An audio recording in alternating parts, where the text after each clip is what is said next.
Well, we're back again. We're going to talk about cube roots this time. We've already talked about square roots. Here's cube roots. A cube root of a is any number b such that b cubed is a. So you're trying to find things that cube to be a number. All real numbers have exactly one cube root. The cube root of a is written with a 3 up here, with a regular square root sign, with a on the inside. So you gotta be careful where you put the 3. If you're not careful, that's 3 times the square root of a. And you have to really put the 3 up here so you know it's the index. So beware. It can move around on you as you're doing work. So if you have a cube root, sometimes people put a little floor here for the 3 to sit on so that it can't get down where a is and be treated as a coefficient instead of an index. Some examples of cube roots. Cube root of 8. 8 is 2 cubed, so the cube root of 8 is 2. Cube root of minus 8. Minus 2 cubed is minus 8. The cube root of 0 is 0. And the cube root of minus 1. Turns out you take minus 1 times itself 3 times, you get minus 1 back. That's kind of cool. Some terminology with the notation. The number up here is called the index. So we can use other indexes. You could put a 2 there to make a square root. 2 makes it a square root.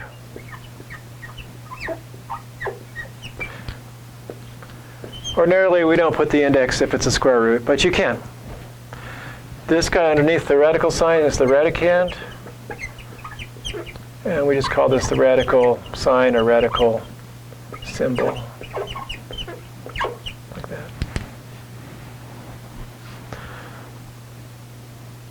So that lets us write other kinds of roots down, like the 5th root of 32. We could write that 32 radical sign. And it helps sometimes when you're dealing with cube roots and square roots to know some of the cube roots and square roots of certain values.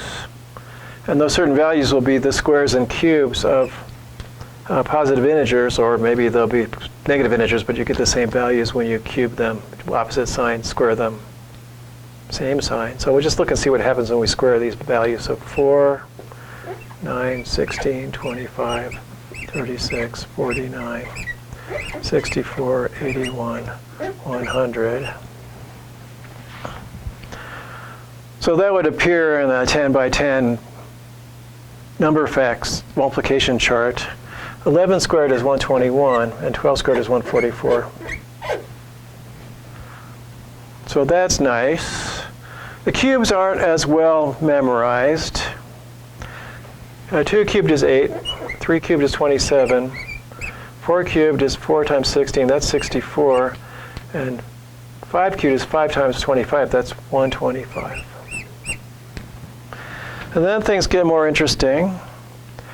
6 cubed is 6 times 36, which is 180 plus 36. That's 216, I'm thinking. I'm checking my work. 7 cubed turns out to be 343. And then 8 cubed is 512. So those are those powers of 2. 2, 4, 8, 16, 32, 64, 128, 256. Here comes 512, 1024, like that.